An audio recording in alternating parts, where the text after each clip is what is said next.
আসসালামু আলাইকুম ওয়া রাহমাতুল্লাহি ওয়া বারাকাতুহু।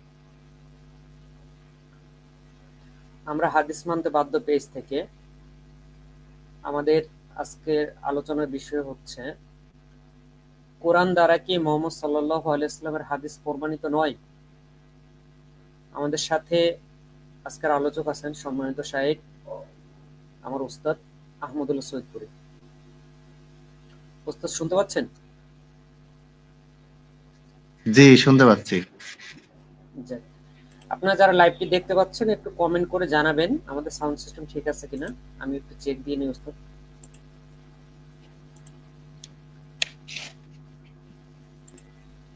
যারা আমাদের লাইভটি দেখতে পাচ্ছেন একটু কমেন্ট করে জানাবেন। আর একটু আপনাদের আইডিতে, জি লাইভ শুরু হয়ে গেছে, একটু আপনাদের আইডিতে শেয়ার করে দিবেন। জি ওস্তাদ আপনি শুরু করেন। আসসালামু আলাইকুম ওয়া রাহমাতুল্লাহি ওয়া বারাকাতুহু। আলহামদুলিল্লাহি রাব্বিল আলামিন ওয়াস সালাতু ওয়াস সালামু আলা রাসূলিহিল আমিন, আম্মা বাদ। আমরা হাদিস মানতে বাধ্য এই পেজ থেকে আমরা পূর্বের ধারাবাহিকতায় আজকে একটি নতুন বিষয় নিয়ে আসলাম। সেটি হচ্ছে যে কোরআন দ্বারা কি হাদিস প্রমাণিত কিনা। হাদিস বলতে কোরআনকেও বোঝায়, এই ব্যাপারে কোনো দ্বিমত নেই। আমরা এখানে হাদিস বলতে বুখারী, মুসলিম, তিরমিজি, আবু দাউদ অর্থাৎ নবী সাল্লাল্লাহু আলাইহি ওয়াসাল্লাম থেকে সহিহ সূত্রে প্রমাণিত মারফু হাদিস, সাহাবীদের থেকে সহিহ সূত্রে প্রমাণিত মাওকুফ হাদিস, এগুলিকে আমরা বুঝাচ্ছি। তো নবী সাল্লাল্লাহু আলাইহি ওয়াসাল্লামের হাদিসের ব্যাপারে কোরআনে তো বলা আছে বিভিন্ন জায়গায়, যেগুলি আমরা বিভিন্ন সময় আলোচনা করেছি এবং যেগুলি আলোচনা করিনি সেগুলো আমরা আলোচনা ভবিষ্যতে করব। আজকে আমরা আসবো হচ্ছে সূরাতুল হাক্কা। এটা হচ্ছে সূরা নাম্বার ৬৯, পারা নাম্বার ২৯, আয়াত নাম্বার ৪০। এই ৪০ নম্বর আয়াতে আল্লাহ তাআলা বলেছেন, আউযু বিল্লাহি মিনাশ শাইতানির রাজীম, বিসমিল্লাহির রহমানির রহিম, ইন্নাহু লাকাউলু রাসূলিন কারীম। নিশ্চয়ই তা একজন সম্মানিত রাসূলের বাণী। এখন এখানে আল্লাহ তাআলা বলছেন ইন্নাহু, নিশ্চয়ই তা। তা বলতে কোন একটা জিনিসের দিকে আল্লাহ তাআলা ইঙ্গিত করেছেন। যেহেতু আল্লাহ তাআলা এখানে সর্বনাম, দমির, প্রোনাউন ব্যবহার করেছেন, নিশ্চয়ই সেই দমির বা প্রোনাউন বা সর্বনাম তার কিন্তু একটা নাউন বা ইসিম থাকতে হবে। তা না হলে যেখানে নাউন নেই সেখানে কিন্তু প্রোনাউন কখনই আসবে না। প্রোনাউন কোনো না কোনো নাউনের দিকে ধাবিত হতেই হবে। যদি প্রোনাউন কোনো নাউনের দিকে ধাবিত না হয় তাহলে সে প্রোনাউন ব্যবহার করাটা অনর্থক, অহেতুক হয়ে যায়। তাহলে এই আয়াতে আল্লাহ তাআলা বললেন, ইন্নাহু লাকাউলু রাসূলিন কারীম। নিশ্চয়ই তা বা নিশ্চয়ই এটি, লাকাউলু কথা, বাণী, লা মানে অবশ্যই, কওলু মানে বাণী বা কথা, রাসূলিন রাসূল, কারীমিন সম্মানিত। তাহলে নিশ্চয়ই এটি একজন সম্মানিত রাসূলের বাণী। এখন এই রাসূলটা কে, এটার ব্যাখ্যা আবার পরবর্তীতে আয়াতে বলা আছে। ৪১ নম্বর আয়াতে আল্লাহ তাআলা বলছেন, ওয়ামা হুয়া বিকাউলি শাইর কলিলাম মা তুমিনুন। ওয়ামা হুয়া বিকাউলি শাইর, আর এটা কোনো কবির কথা নয়। ওয়ামা হুয়া, এটি নয়, বিকাউলি কথা, শাইর কবির। আর আমরা সবাই জানি যে আল্লাহর নবী সাল্লাল্লাহু আলাইহি সাল্লাম যখন কোরআন দিয়ে মানুষকে দাওয়াত দিচ্ছিলেন, কোরআনের ব্যাখ্যা করছিলেন অর্থাৎ নিজের হাদিস দিয়ে, তখন কাফের মুশরিকরা তার কথার জবাব দিতে না পেরে, তাকে অস্বীকার করতে না পেরে জনগণের মধ্যে এটি রটিয়ে দিল যে সে তো একটা কবি, কবিতার মাধ্যমে সে আমাদেরকে মোহ করে দিচ্ছে, মুগ্ধ করছে। তোমরা তার কথায় মোহগ্রস্ত হবে না, তার কথায় মুগ্ধ হবে না, তাকে পাত্তা দিবে না। এগুলি ইতিহাস আমরা সবাই জানি, যদিও ইতিহাসগুলি কোরআনে বর্ণিত হয়নি, কিন্তু হাদিস অস্বীকারীরা তারা আবার ইতিহাসগুলি ঠিকই মানে। দেখেন, একটা জিনিস কোরআনে নাই কিন্তু তারা বিশ্বাস করে, হাদিস কোরআনে নাই তারা বিশ্বাস করে না, কিন্তু নবী সাল্লাল্লাহু আলাইহি ওয়াসাল্লামের জীবনী, তার জন্ম মৃত্যু এগুলি আবার তারা ঠিকই বিশ্বাস করে। এগুলো তাদের আজব মূলনীতি। তাহলে ওয়ামা হুয়া বিকাউলি শাইর, আর এটি কোনো কবির কবিতা নয়। তাহলে কবি কাকে বলা হয়েছিল? মুহাম্মদ সাল্লাল্লাহু আলাইহি ওয়াসাল্লামকে বলা হয়েছিল। তো যেহেতু তাকে বলা হয়েছিল কবি, আর তিনি কবি ছিলেন না, সেহেতু আল্লাহ তাআলা স্পষ্ট করে দিলেন যে এটা কোনো কবির কবিতা নয়। তাহলে আমরা এই 40 নম্বর আয়াতে বুঝতে পারলাম যে একটা বাণী কথা বলা হচ্ছে, যেটা সম্মানিত রাসূলের বাণী, এবং তার পরের আয়াতে আবার সেই রাসূল সম্পর্কে বলা হচ্ছে যে তিনি কবি নন, কবি ছিলেন না, আর এই কথাগুলিও কোনো কবির কথা নয়, মানে আল্লাহর পক্ষ থেকে আসা কথা। তাহলে এই দুটি 40 নম্বর আয়াত এবং 41 নম্বর আয়াত থেকে আমরা নিশ্চিত হলাম যে তিনি হচ্ছেন আমাদের নবী, বিশ্বনবী মুহাম্মদ সাল্লাল্লাহু আলাইহি ওয়াসাল্লাম। এরপর আল্লাহ তাআলা বলছেন কলিলাম মা তুমিনুন, তোমরা খুব কমই বিশ্বাস করো বা ঈমান নিয়ে আসো। এরপরে আল্লাহ তাআলা 42 নম্বর আয়াতে বললেন ওয়ালা বিকাউলি কাহিন, আর এটা কোনো গণকের কথা নয়।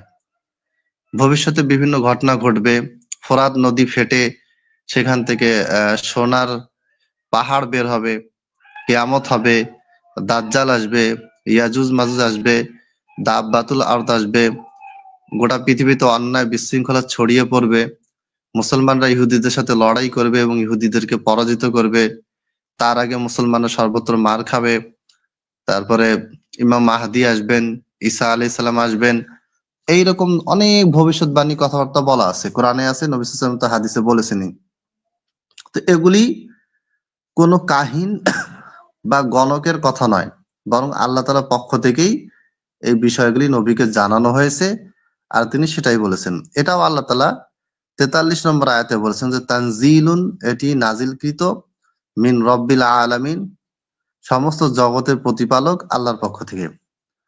তাহলে প্রথমে বলেছে ইন্নাহু লাকাউলু রাসূলিন কারীম, নিশ্চয়ই তা একজন সম্মানিত রাসূলের বাণী, আর তিনি হচ্ছেন মুহাম্মদ সাল্লাল্লাহু আলাইহি সাল্লাম। আর মুহাম্মদ সাল্লাল্লাহু আলাইহি সাল্লামের বাণী কোনটা? হাদিস, যেগুলি মুহাদ্দিসগণ সনদের মাধ্যমে সংরক্ষণ করেছেন। আর এই হাদিস কোত্থেকে এসেছে? তানজিলুম মির রাব্বিল আলামিন, আল্লাহ তাআলার পক্ষ থেকে এসেছে। এটা কারো বানানো জিনিস নয়, নবী সাল্লাল্লাহু আলাইহি ওয়াসাল্লাম নিজেও এগুলি বানিয়ে বলেননি। যদি নবী সাল্লাল্লাহু আলাইহি ওয়াসাল্লাম নিজ থেকে কোরআনের কোনো কথা বানিয়ে বলতেন, নিজ থেকে ব্যাখ্যা করতেন, তাহলে কি হতো? যে আল্লাহ তাআলা বলেছেন ওয়ালাউ তাকাওয়ালা আলাইনা বা'দাল আকাওয়িল, যদি এই রাসূলিন কারীম বা সম্মানিত রাসূল আমার নামে কোনো মিথ্যাচার করতো বা মিথ্যা কথা বলতো, মানে কোরআনে ব্যাখ্যা করতে গিয়ে নিজস্ব মন গড়া কোনো কথা বলতো, তাহলে কি হতো? লা আখাযনা মিনহু বিল ইয়ামিন, তাহলে আমি তার ডান হাতটি ধরে ফেলতাম, সুম্মা লাকাতানা মিনহুল ওয়াতিন, এরপর তার হৃৎপিণ্ডের শিরা কেটে ফেলতাম, হৃৎপিণ্ডের শিরা রগ কেটে ফেলতাম। তাহলে নবী সাল্লাল্লাহু আলাইহি ওয়াসাল্লাম যদি কোরআনকে ব্যাখ্যা করতে গিয়ে নিজের তরফ থেকে কোনো কথা বলতেন, কোনো শব্দ বা বাক্য কোনো কিছু বানিয়ে বলতেন, তাহলে আল্লাহ তাআলা কি করতেন? তার ডান হাত ধরতেন এবং তার হৃৎপিণ্ডের শিরা কেটে দিতেন বা গ্রীবা কেটে ফেলতেন। ফামা মিনকুম মিন আহাদিন আনহু হাজিজিন, আর আমি যদি তাকে ধরতাম তাহলে তোমাদের কেউই তাকে রক্ষা করতে পারতে না, তোমাদের মধ্যে কেউই তাকে রক্ষা করার মতো থাকতো না। আর সূরা নজমে তো আল্লাহ তাআলা বলেছেন জমা ইয়ান্তিকু আনিল হাওয়া, মুহাম্মদ তার নিজের তরফ থেকে, নিজের প্রবৃত্তি থেকে কোনো কথাই বলেন না। তাহলে এই কয়টি আয়াত থেকে আমরা স্পষ্ট জানতে পারলাম যে একজন সম্মানিত রাসূল আছেন, সেই সম্মানিত রাসূলের আবার বাণী আছে, কথা আছে, সেই কথাগুলি আবার আল্লাহ তাআলার পক্ষ থেকে এসেছে, এগুলি কোনোটাই সেই রাসূলের নিজস্ব বক্তব্য বা মন্তব্য নয়। এরপর দেখেন, আমি সরাসরি মূল কোরআন বের করেছি, কোরআন থেকে পড়ছি, সূরাতুল মাআরিজ সূরা হাক্কা পড়তেছি। এরপরে দেখেন 48 নম্বর সূরাতে আল্লাহ তাআলা এই হাদিসের ব্যাপারে বলেছেন, যেটা নবী সাল্লাল্লাহু আলাইহি সাল্লাম সমগ্র বিশ্ববাসীকে উপহার দিয়েছেন, যেই মহান বাণী, সুমহান বাণী, সেই বাণীটা কেন উপকারী, এটা কোনো কাজ আছে কিনা, এটা আসলে কিসের জন্য আল্লাহ নবী সাল্লাল্লাহু আলাইহি ওয়াসাল্লাম আমাদেরকে দিয়েছেন, সেইটার কথা আল্লাহ তাআলা বলছেন ওয়া ইন্নাহু লাতাযকিরাতুন লিল মুত্তাকিনা, ওয়া ইন্নাহু এবং নিশ্চয়ই তা, লাতাযকিরাতুন অবশ্যই উপদেশ, লিল মুত্তাকিন মুত্তাকিদের জন্য। তার মানে বুখারী, মুসলিম, তিরমিজি, আবু দাউদ, নাসাই, ইবনে মাজাহ, মুসনাদে আহমদ, মিশকাত, বুলুগুল মারাম, মুসান্নাফ ইবনে আবি শায়বা, মুসান্নাফ আব্দুর রাজ্জাক, মুস্তাদরাক হাকিম, আল মুজামুল কাবির, আত-তাবারানী, যত হাদিসের কিতাব আছে নাম বললে তো অনেক হবে। এই হাদিসের ভিতরে থাকা সমস্ত সহিহ সনদে, হাসান সনদে, এক কথায় বিশ্বস্ত গ্রহণযোগ্য সূত্রে যত হাদিস নবী সাল্লাল্লাহু আলাইহি ওয়াসাল্লামের পক্ষ থেকে এসেছে, এই সবগুলি কি তাযকিরা লিল মুত্তাকিন, মুত্তাকিদের জন্য উপদেশ স্বরূপ। আচ্ছা, এরপরে এই হাদিস অস্বীকারী মূর্খ, গণ্ড মূর্খ, মিথ্যুক, তারা অর্থাৎ কাফেরদের ব্যাপারে আল্লাহ তাআলা বলছেন ওয়া ইন্না লানা'লামু আন্না মিনকুম মুকাযযিবিন, আর আমি অবশ্যই জানি যে তোমাদের মধ্যে কিছু কিছু মানুষ আছো যারা মিথ্যা আরোপকারী, যারা হাদিসকে অস্বীকার করে, তারা হচ্ছে মিথ্যা আরোপকারী, মিথ্যাচারকারী। আল্লাহর নবী সাল্লাল্লাহু আলাইহি ওয়াসাল্লাম প্রথমে রাসূলের কথা বললেন, সেই রাসূলের পবিত্র বাণীর কথা বললেন। এরপরে যারা এই বাণীকে অস্বীকার করে তাদেরকে তিনি কি বলেন, মিনকুম মুকাযযিবিন, মিথ্যা আরোপকারী, মিথ্যাচারকারী বলে আল্লাহ তাআলা তাদেরকে ঘোষণা করলেন। তাহলে আজকে যারা নবী সাল্লাল্লাহু আলাইহি ওয়াসাল্লামের হাদিসকে অস্বীকার করে, তারা কোরআনের ভাষ্য মতে তারা হচ্ছেন মিথ্যুক, তারা হচ্ছে মিথ্যাচারকারী, মিথ্যা আরোপকারী। এরপরে আল্লাহ তাআলা বলছেন যে ওয়া ইন্নাহু লাহাসরাতুন আলাল কাফিরিন, আর এটি নিশ্চয়ই কাফিরদের জন্য এক নিশ্চিত অনুশোচনার কারণ। এই যে যারা হাদিসকে অস্বীকার করে, আল্লাহর নবী সাল্লাল্লাহু আলাইহি ওয়াসাল্লামকে অস্বীকার করে, এই অস্বীকার করাটা তাদের জন্য অনুশোচনার কারণ হবে। পরকালে তারা হায় হায় করবে, জাহান্নামে যাবে, তখন অনুশোচনা করে কোনো কাজ হবে না। এরপর আল্লাহ তাআলা 51 নম্বর আয়াতে বলছেন ওয়া ইন্নাহু লাহাক্কুল ইয়াকিন, আর অবশ্যই অবশ্যই এটি সত্য, লাহাক্কু নিশ্চিত সত্য, আল ইয়াকিন মানে সুনিশ্চিত। এখানে আল্লাহ তাআলা বারবার তাকিদ দিয়েছেন, ইন্নাহু, ইন্না মানে নিশ্চয়, লা মানেও অবশ্যই, আল ইয়াকিন মানেও নিশ্চিত। তাহলে বারবার আল্লাহ তাআলা বলছেন যে এই যে হাদিস, যে হাদিসকে আজকে অস্বীকার করছে কথিত আহলে কোরআন নামক এই হাদিস অস্বীকারী কাফেররা, যারা এই হাদিসকে অস্বীকার করছে তাদের বিরুদ্ধে আল্লাহ তাআলা আগেই বলে দিয়েছেন এইভাবে। এরপরে 52 নম্বর আয়াতে আল্লাহ তাআলা বলছেন ফাসাব্বিহ বিসমি রাব্বিকাল আযীম, তুমি তোমার মহান রবের নামে তাসবিহ পাঠ করো। তাহলে আমরা তাসবিহ কিভাবে পাঠ করবো? ওই যে আল্লাহ তাআলা আগেই সম্মানিত রাসূলের কথা বলে গেছেন, সেই সম্মানিত রাসূল এবং তার যে সম্মানিত বাণী আছে, ওই বাণী বা হাদিসে যেইভাবে রবের তাসবিহ পাঠ করার নিয়ম নীতি আছে, সেইভাবে আমরা কি করব? তাসবিহ পাঠ করব। তাহলে আমরা 40 থেকে 52 এ কয়টি আয়াত অনুবাদ করলাম।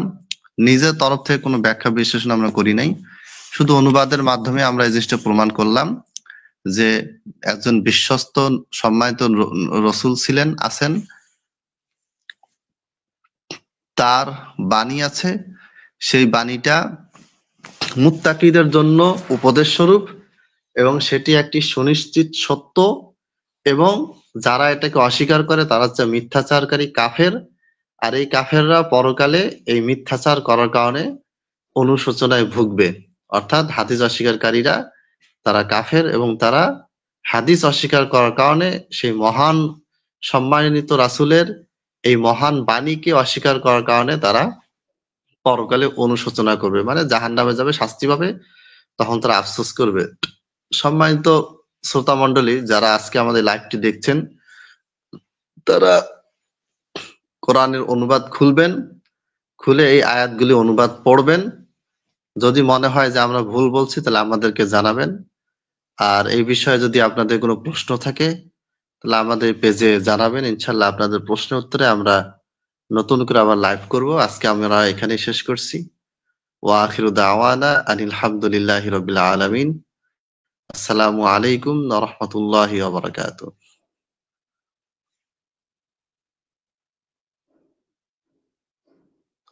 আবু ইসহাক ভাই কেটে দেন লাইভ।